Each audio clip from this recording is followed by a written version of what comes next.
langsung kepada Allah. Allah tidak seperti presiden yang harus pakai protokoler, pakai menteri untuk bisa ketemu dengannya. Ud'uni astajib lakum, berdoa langsung kepadaku. Bisa ya putar-putar.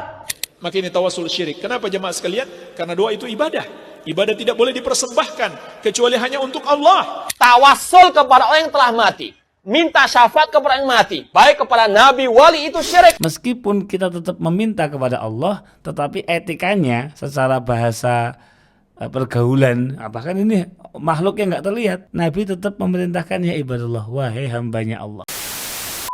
Assalamualaikum warahmatullahi wabarakatuh. Teman-teman dimanapun Anda berada, pada kesempatan kali ini kita akan membahas apa yang sering menjadi kebiasaan kita, khususnya di Nusantara, yaitu satu kebiasaan yang kita kenal dengan tawasul. Beberapa orang ini anti dengan tawasul, sehingga menuduh orang yang melakukan tawasul ini sebagai pelaku bid'ah, bahkan sesat, bahkan syirik. Simak video berikut ini. Dan ternyata masih banyak orang berbuat kesyirikan. Penyembahan kepada kubur-kubur wali. Mereka memberikan nama macam-macam sudah. Ini bukan menyembah kubur. Ini maksudnya tawasul. Tawasul nggak bisa dengan orang yang sudah mati, nggak bisa. Syirik. Syirik besar, syirkun akbar. Bahkan ada kalanya mereka langsung meminta kepada orang-orang yang telah mati itu, kepada Syekh Abdul Qadir Jailani. Bahkan mereka menyuruh, ya Syekh Abdul Qadir Jailani, tolonglah saya. Ya Syekh Fulan, tolonglah saya. Ini semua adalah syirkul akbar, syirik besar. Teman-teman sekalian, dalam menggunakan bahasa, termasuk bahasa Arab ya, kita mengenal ada namanya bahasa majaz, ada namanya bahasa hakikat atau hakikoh. Hakikatnya semua yang kita dapatkan itu dari Allah Subhanahu wa Ta'ala. Saya bekerja kepada seseorang, kemudian saya dapat uang. Hakikatnya uang itu adalah dari Allah Subhanahu wa Ta'ala. Tetapi secara majaz kita sering mengatakan saya mendapatkan uang dari bos fulan, atau Anda seorang anak, saya mendapatkan uang dari ayah. Maka sebetulnya Anda mendapatkan dari Allah, tetapi majaznya dalam bahasa keseharian kita menyebutnya saya meminta uang kepada ayah, saya meminta uang kepada orang tua. Nah, padahal meminta itu kan hanya boleh kepada Allah Subhanahu wa Ta'ala. Artinya apa? Ketika kita mengatakan meminta itu hanya boleh kepada Allah, oke, dan meminta kepada selain Allah itu dengan serta-merta kita hukumi kafir, kita hukumi syirik, maka ketika Anda mengatakan saya minta uang kepada pasangan, istri minta uang kepada suami, maka syirik semua, gitu kan? Kenapa? Itu minta kepada selain Allah. Nah, tentu dalam bahasa keseharian kita sering menggunakan bahasa majaz. Inilah yang dalam ilmu balaghah, ilmu gramatika Arab kita kenal dengan al-majazul aqli. Apa itu? Di dalam kitab Miftahul Ulum dikatakan al-majazul aqli, yang dinamakan majaz aqli adalah al-kalamul mufadu bihi, kalam yang diambil faedah tapi khilafama indal mutakallim minal hukmi fihi lidarbin minat ta'wil ifadatan lil khilaf. Jadi satu kalimat yang diambil pemahamannya tetapi dengan makna yang berbeda dari makna aslinya. Nah, dikatakan di situ ini sering digunakan, contoh dalam kalimat ya, kaqaulika anbatat ar-rabi'u al-baqla. Musim semi telah menumbuhkan sayur-sayuran. Apakah kemudian kita meyakini musim semi yang menumbuhkan sayur-sayuran? Tentu tidak. Allah menumbuhkan sayur-sayuran. Tetapi karena dalam bahasa keseharian kita mengatakan musim semi telah menumbuhkan sayur-sayuran. Atau misal wasyafat tabibu al-maridha, dokter telah berhasil menyembuhkan orang yang sakit. Tentu yang maha menyembuhkan hanyalah Allah Subhanahu wa Ta'ala. Maka ketika saya mengatakan dokter itu telah berhasil menyembuhkan orang sakit, itu tentu bukan bahasa hakikat, tetapi bahasa majaz. Atau misal kasal khalifatu al-ka'bata, khalifah telah memberikan kiswah atau memberikan penutup kepada Ka'bah. Tentu hakikatnya yang melindungi, yang memberikan kiswah kepada Ka'bah adalah Allah Subhanahu wa ta'ala dan kalimat-kalimat semisalnya. Nah, artinya apa? Penggunaan bahasa majaz itu adalah sesuatu yang doruri. Setiap hari kita pasti menggunakan. Artinya, kalau ada seseorang meminta kepada orang lain, termasuk kepada makhluk, maka tidak bisa serta-merta kita menghukumi dia kafir. Kenapa? Tentu kita harus tahu dulu itu bahasa hakikat atau bahasa majaz. Kalau semuanya kita gebuk rata sebagai bahasa hakikat, betapa banyak orang yang kafir setiap hari. Ketika seorang anak mengatakan, saya meminta uang kepada ibu, kafir. Kenapa? Meminta hanya boleh kepada Allah. Nah, tentu penggunaan bahasa majaz ini sesuatu yang sering sekali kita jumpai dalam kehidupan sehari-hari. Dan sebetulnya banyak sekali riwayat yang menyatakan anjuran tentang bagaimana Nabi ini memerintahkan kita untuk bertawassul. Yang sangat masyhur misalnya dalam hadis Ad-Darir yang sangat populer, an Utsman bin Hunayf, dari Sayyidina Utsman bin Hunayf, anna rajulan dhariral basar, ada seseorang yang buta matanya, atan Nabiya sallallahu alaihi wasallam, datang kepada Nabi sallallahu alaihi wasallam, faqala, orang buta tadi mengatakan, ya Rasulullah, ud'ullaha an yu'afiyani, ya Rasulullah, tolong doakan saya, Anda minta kepada Allah untuk menyehatkan mata saya yang sakit ini. Nabi menjawab, in syi'ta da'autu, kalau kamu mau saya akan doakan, wa in syi'ta sabarta, kalau kamu mau sabar saja kamu, fahuwa khairun lak, tapi itu akan lebih baik, lebih besar pahalanya untukmu. Maka laki-laki yang dharirul basar mengatakan, qala fad'uhu, enggak ya Rasulullah, saya kepengen Anda berdoa saja, ya tentu supaya bisa melihat wajahnya Nabi, bisa membaca Al-Quran, bisa lebih maksimal dalam kebaikan, jihad dan sebagainya. Maka fa'amarahu an yatawaddo, Nabi memerintahkan laki-laki ini untuk berwudu, fayuhsina wudu'ahu, memperbaiki wudunya, sunnah-sunnah dilakukan, menghadap kiblat dengan khusyuk dan sebagainya. Wa yad'u bihadza du'a, Nabi memerintahkan untuk berdoa dengan doa ini. Apa doanya? Allahumma inni as'aluka wa atawajjahu ilaika binabiyyika Muhammadin nabiyyir rahmah, inni tawajjahtu bika ila rabbi fi hajati hadhihi lituqda li atau litaqdiya li, Allahumma fashaffi'hu fiyya. Nabi memerintahkan, wahai laki-laki, doalah kamu kepada Allah dengan doa ini. Ya Allah, saya sungguh meminta kepadamu dan menghadap kepadamu binabiyyika Muhammad, dengan membawa syafaat atau bertawasul dengan Nabi Muhammad SAW, yang mana beliau adalah Nabiur Rahmah. Nabi Muhammad tadi, Nabi yang penuh dengan rahmat, ya Muhammad. Poinnya, ya Muhammad. Jadi di dalam doa, laki-laki dharir itu meminta kepada Allah, tapi tetap memanggil nama Muhammad, ya Muhammad dalam doanya. Inni atawajjahu bika ila rabbi, ya Rasulullah, saya tetap bertawajuh kepadamu ila rabbi, untuk menghadap Tuhanku, fi hajati hadhihi, untuk hajatku ini, fataqdili, maka engkau akan mengijabah hajatku, Allahumma ya Allah syafi'hu fiyya, terimalah syafaatnya Nabi Muhammad atas hajatku tadi, atas diriku tadi.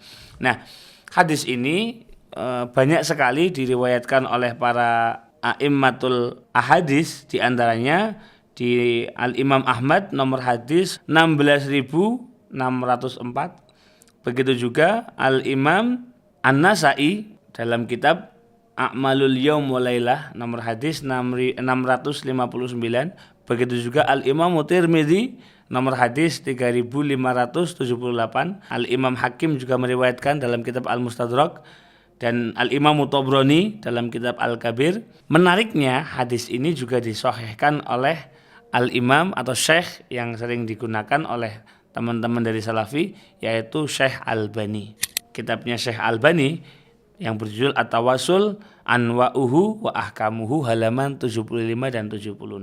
Bahkan Nabi Muhammad SAW beserta para sahabat sering menggunakan bahasa ini ketika beliau masih ada dalam dialektika di antara mereka. Contoh, dalam kitab Sahih Muslim juz 1 halaman 353 dikatakan dari sahabat namanya Rabi'ah bin Ka'ab al-Aslami. Beliau mengatakan, kuntu abitu ma'a Rasulillahi sallallahu alaihi wasallam. Nah, saya pernah menginap di rumah Nabi sallallahu alaihi wasallam, fa ataituhu biwudu'ihi wa hajatihi. Ketika malam hari menjelang, saya tahu Nabi bakal kalau sekarang ya, bakal ke toilet, pasti beliau butuh air, pasti beliau bakal wudu. Maka disiapkan sama beliau, sama Sayyidina Rabi'ah bin Ka'ab al-Aslami tadi. Setelah melihat apa yang dilakukan oleh Rabi'ah bin Ka'ab tadi, Nabi terkagum betapa sikapnya sahabat ini. Maka Nabi mengatakan, faqala li sal, wahai sahabat, kamu minta apa kepadaku?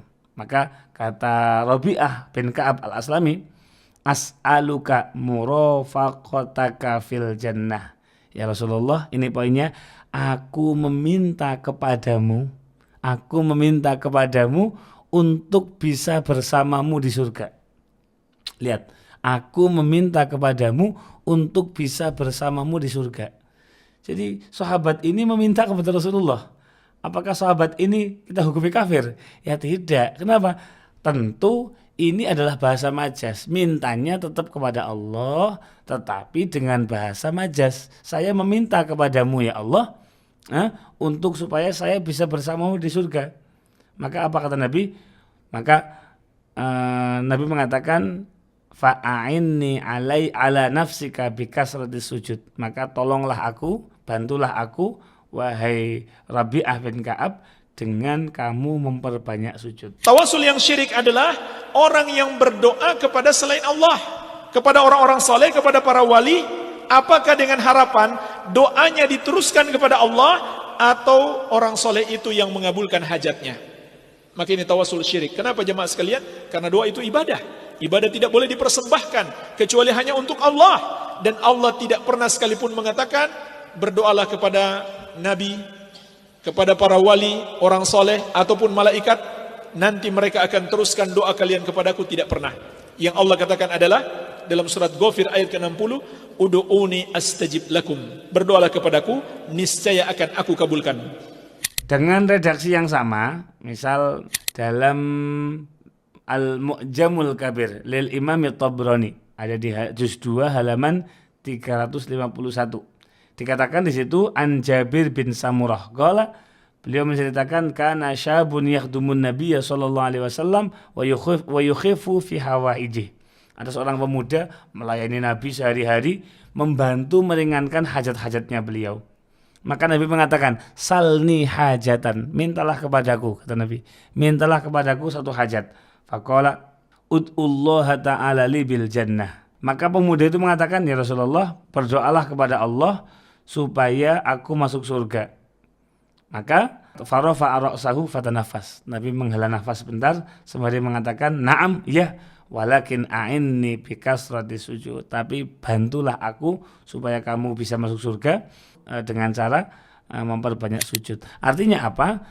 Tetap pada akhirnya kita meminta kepada Allah. Tapi riwayat hadis sahabat Sayyidina Rabi'ah bin Ka'ab memerintahkan atau meminta kepada Nabi, as'aluka murafaqataka fil jannah. Aku meminta kepadamu ya Rasulullah untuk bersamamu di surga. Anda berani? Ini orang meminta kepada selain Allah kemudian dihukumi kufur? Tentu tidak. Kenapa? Karena sudah menjadi kesepakatan kita bersama, ini adalah bahasa majas. Hakikatnya tetap meminta kepada Allah Subhanahu wa ta'ala. Lebih jauh lagi, dalam kitab Musnad Abi Ya'la di juz 11 halaman 32 dikatakan dari Sayyidina Abdullah bin Mas'ud annahu qala, beliau mengatakan Nabi Muhammad SAW bersabda, idzan falatat dabatu ahadikum bi ardin falatin. Kata Rasulullah, kalau dabah hewan kendaraan, mungkin kuda, mungkin onta, di antara kalian ini ada yang lepas, maka fal yunadi, ucapkanlah ya ibadallah, wahai hamba Allah, ihbisu. Ya ibadallah ihbisu. Kata Nabi, wahai hamba Allah, tahanlah. Wahai hamba Allah, tahanlah. Jadi Nabi tidak memerintahkan ya Allah tolong tahanlah, ya Allah tolong tahanlah. Nabi mengatakan ya ibadallah, wahai hamba Allah, tahanlah.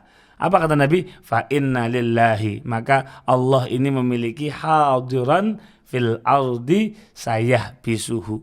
Allah akan mengirimkan makhluk yang akan membantumu menahan dabah atau kendaraanmu tadi. Namun tatkala dia menyerahkan kerendahan dan kehinaannya kepada makhluk, dia minta-minta kepada mayat, makinlah puncak dari kesyirikan. Oleh karenanya Allah Subhanahu wa taala berfirman, "Wa man adhallu mimman yad'u min dunillah." Dan siapakah yang lebih sesat dari orang yang berdoa kepada selain Allah Subhanahu wa taala? Tidak ada yang lebih sesat daripada orang ini. Tidak ada yang lebih syirik daripada orang yang meminta kepada selain Allah Subhanahu wa taala. Kalau minta kepada Nabi, berdoa kepada Nabi yang sudah meninggal dunia, itu syirik yang berbahaya. Apalagi minta kepada yang jauh lebih rendah di bawah Nabi sallallahu alaihi wasallam.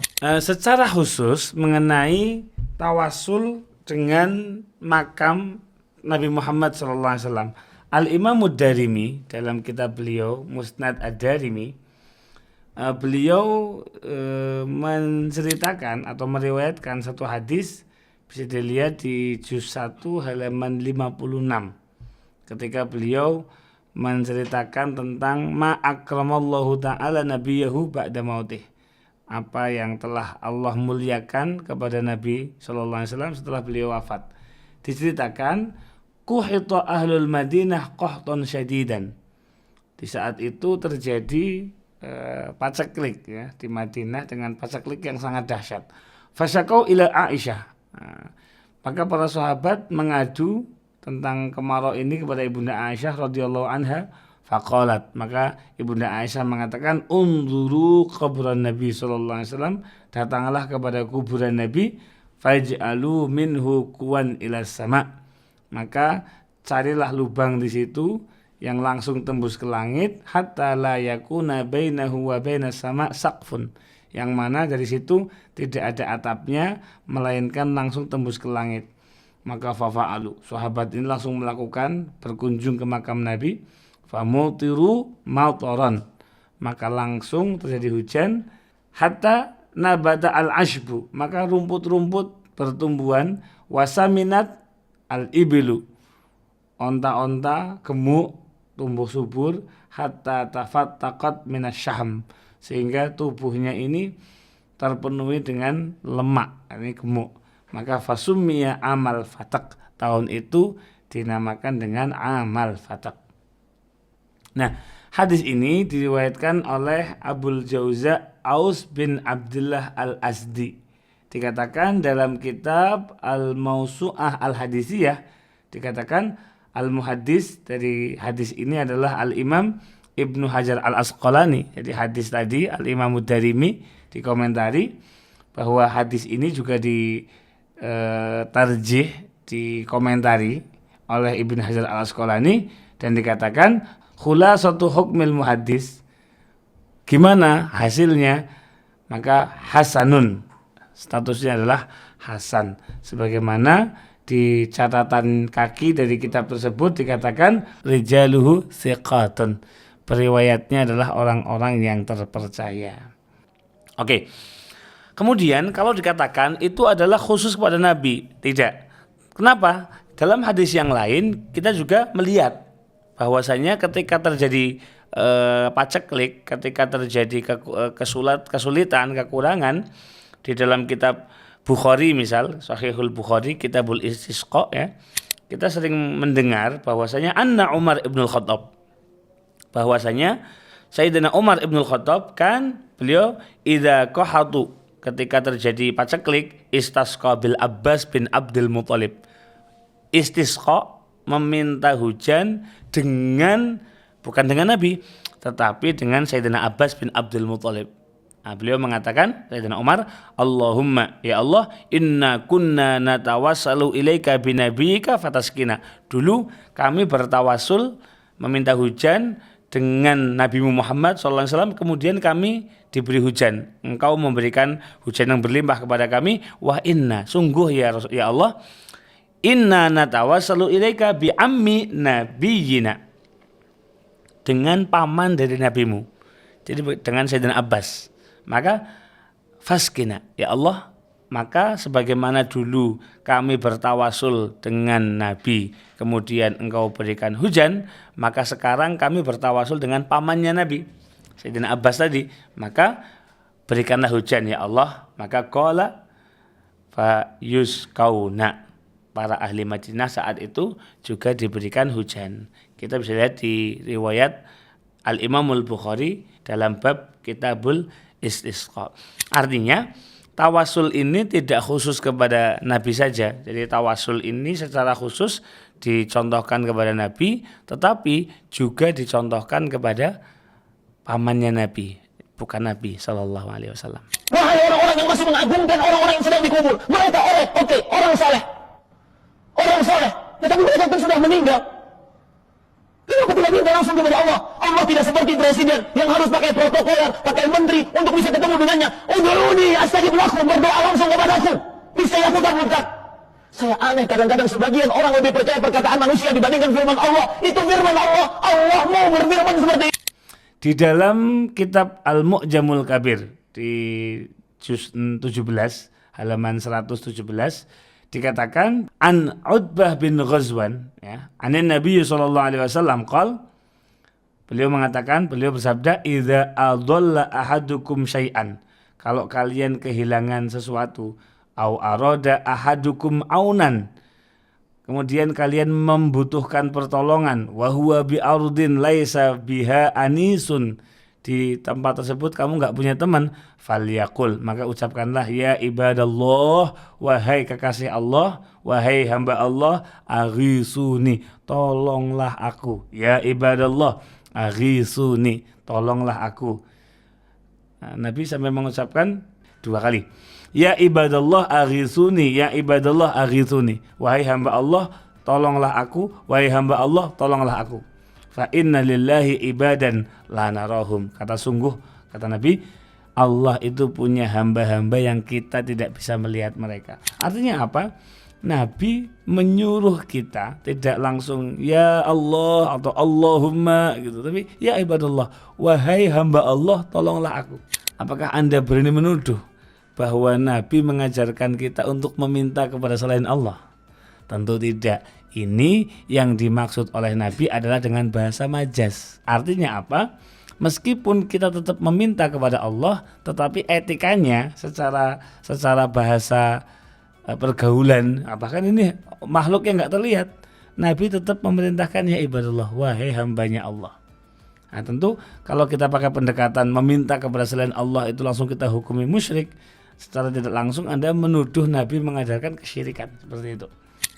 Di dalam Majma'uz Zawaid wa Manba'ul Fawaid di juz 10 halaman 93 diriwayatkan dari Sayyidina Abdullah bin Abbas radhiyallahu an, qala, beliau mengatakan, inna lillahi malaikatan, Allah itu punya malaikat fil ardi, di bumi, siwal hafadhati, yang selain malaikat pengikut kita raqib atid, yaktubu nama yaskutu min waraqis syajar, mencatat setiap dedaunan yang jatuh dari pohon. Maka fa idza asaba ahadukum urjatan bi ardi falatin, kalau kalian terkena masalah, terkena kesulitan di daerah yang di situ kosong, mungkin daerahnya gurun pasir atau hutan belantara, kata Nabi, fal yunadi, maka hendaknya berseru, a'inu ibadallah, wahai hamba Allah, tolong. Lihat, Nabi tidak memerintahkan Allahumma, tapi ya ibadallah, wahai hamba Allah. Nah, maka tentu kita harus mengatakan ini adalah bahasa majaz. Tetap hakikatnya kita meminta kepada Allah, tetapi Nabi mencontohkan tetap melalui dalam kurung tetap secara majaz kita meminta kepada hamba Allah tadi. Bahkan Al-Imam Bazzar mengatakan rawahul Bazzar rijaluhu thiqat. Ya, di sini dikatakan hadis ini diriwayatkan oleh Al-Imam Bazzar dan perawinya adalah orang-orang yang terpercaya. Maka setelah ini semua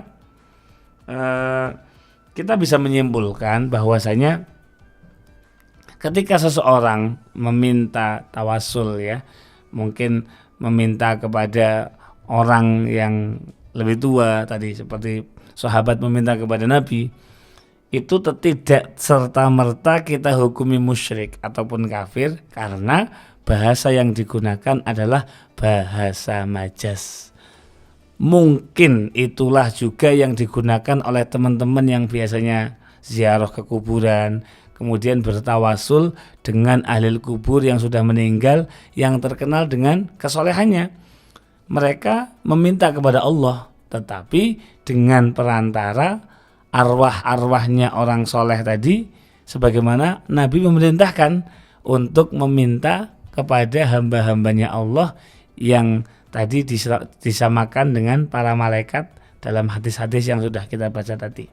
Nah, semoga dengan ini semua kita menjadi lebih bijaksana dalam bermasyarakat, lebih bijaksana dalam menghukumi sesuatu, sehingga kita tidak mudah mengkafirkan orang lain, apalagi itu adalah umat Islam yang mempercayai la ilaha illallah Muhammadur Rasulullah. Semoga menjadi ilmu yang bermanfaat.